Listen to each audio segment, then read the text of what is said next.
Hey folks, welcome to the channel and welcome back to the Detroit Auto Show. We're here in the Chevrolet booth to take a look at this, the all-new 2023 Chevy Colorado. And in particular, this model is the Desert Boss, and I'm going to tell you all about it.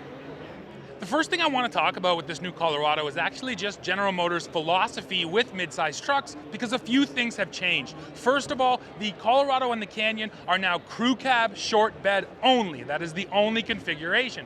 Second of all, the Canyon over at GMC, it ditched the work truck option, and in fact, even the basic Canyon gets a 2-inch lift. So GMC has positioned its truck definitely above the Colorado in terms of price and capability. Over here at Chevrolet, this is of course the ultimate model, but they're still happy to sell you a work truck model, and it shows in the way they have laid out their powertrain specs. Powering this new Colorado, there is only one engine option, which is a little sad that they dumped the diesel, but hey, that's just the way the industry has been going. So here in the Colorado, you're getting a 2.7 liter turbocharged 4-cylinder engine. But again, unlike the Canyon, Chevy offers 3 different outputs on this same engine. So the basic model makes 237 horsepower, 259 pound-feet of torque. Bump up to the Turbo Plus, and you're getting 310 horsepower, 390 pound-feet. And then finally, the Turbo High output, which keeps that 310 horse, but it makes 430 pound-feet of torque. So if you stay with the basic trucks, you're actually gonna get less power. And then once you get up to something like this ZR2 Desert Boss, you're gonna get the most powerful model. So again, Chevy has made sure that this lineup can still suit all of its customers.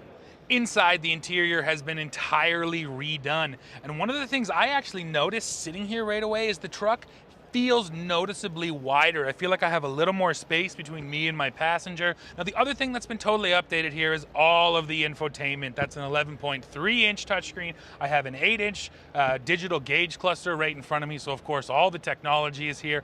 All of the drive modes are here, of course, too, including a desert-focused Baja mode, because these days you have to have Baja mode. Another thing I really like, and this is more carried over down from the Silverado, this bank of switches that they have, and they're almost a little bit rubberized, have a real nice feel to them. And then another thing I wanted to check, I got my Google Pixel 6, and look, it actually fits on the charger. It was one of my biggest complaints with this truck. When they added the wireless cell phone charger, it was tiny. It didn't fit a lot of phones, so they made sure they stepped that up too. And then this cool digital camo here and the stitching. They've done a lot of work on this interior, and again, it obviously shows. So now let's talk about these fun off-road trucks. You already know the ZR2 nameplate, and it's just bigger and better for this year. So it still comes with those Multimatic DSSV dampers, lockers in the front and the rear. But for this model year, this truck actually has a 3-inch lift, and it has a wider body than any other Colorado in the lineup. Now, if you step down to just a Colorado Trail Boss, you're just getting a 2-inch lift. So yes, this one does set itself apart a little bit.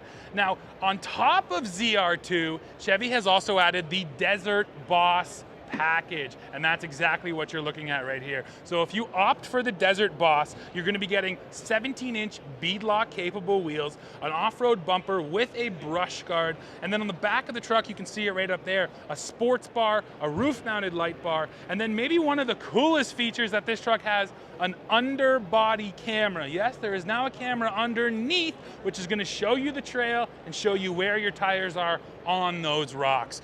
Now let me hit you with a couple of numbers. So for this truck you're looking at right here, you're talking about an approach angle of 38.3 degrees, departure of 25.1, and ground clearance of 10.7 inches, all of which are impressive numbers. Now, one of the changes which I actually think is going to make a much bigger difference in the real world is that they have moved the shock mounts from inboard to outboard. And those shock mounts on the Colorado ZR2 have always hung way too low. We would run it up the hydro line and it would just be hanging with mud and salad, basically. So I was happy to see them make that change and get those shocks out of the way so they're not taking a beating. And now, of course, I can't wait to take this thing on our off-road trails to see how it actually performs. So that's the end of this video. Now, please let me know what you think of this new Colorado. As always, go below, make sure you hit like, hit subscribe, hit join to become a member of our channel, and then come back here to Truck King to see more from the Detroit Auto Show. See ya.